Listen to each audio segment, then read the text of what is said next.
Hi, I'm Joe Zay. This is my track Nightprowler, used by Disney on their Star Wars Andor campaign. We're going to do a deep dive on this arpeggio patch, rebuilding it from scratch so you can learn how it works.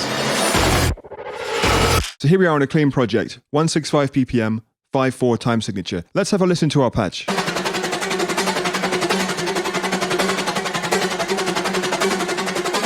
Let's get to it. First thing I need to do is load up this device called Microtuner, because this part is actually microtonal. I'm using a 24-note scale. To achieve that, I'm just going to generate a 24-note scale here. Click generate. Oh, we have to set our bass frequency to 440. Next up, our generator, Simpler. So Simpler can't make any sound on its own. It needs a sample, and this was the sample I used. Set 32 voices, disable retriggering. We're going to set our in and out points to the tail of the sample. Next up for the filter, we're going to use a low pass and give it some drive. I want to add some stereo spread and more of an organic texture to it. For that, I'm going to use a very short reverb. I'm going to use the built-in LFO in Simpler to randomize the pitch. Now we have the basis of our sound. I'm going to copy over the original MIDI data. We're going to use an arpeggiator to turn these clusters into a much more complex sequence. A very common technique to thicken up a sound is to use octave doubling. And to achieve that, I'm going to use a chord device. Now remember, we're using Microtuner and a 24-note scale. I need to put that on plus 24 to get an octave. So we've got a pretty thick sound now, but it's still quite synthetic.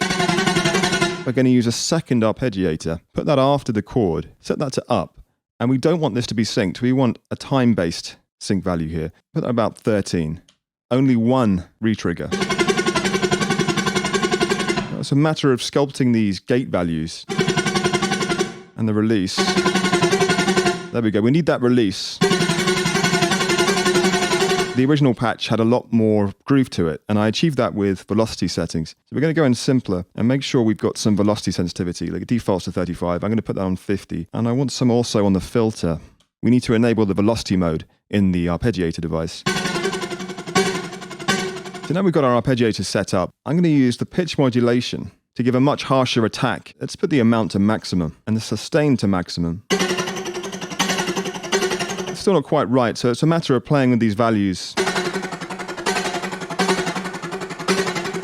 So that attack portion is very important.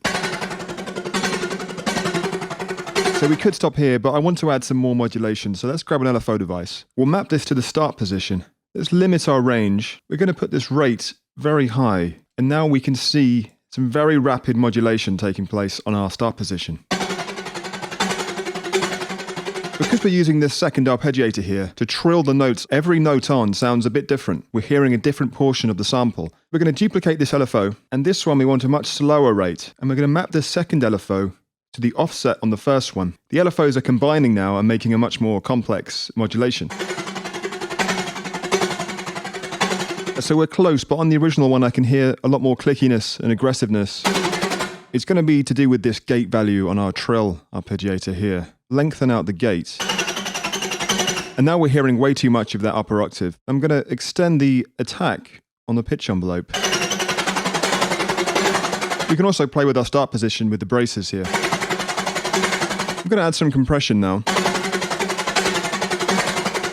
Now some EQ.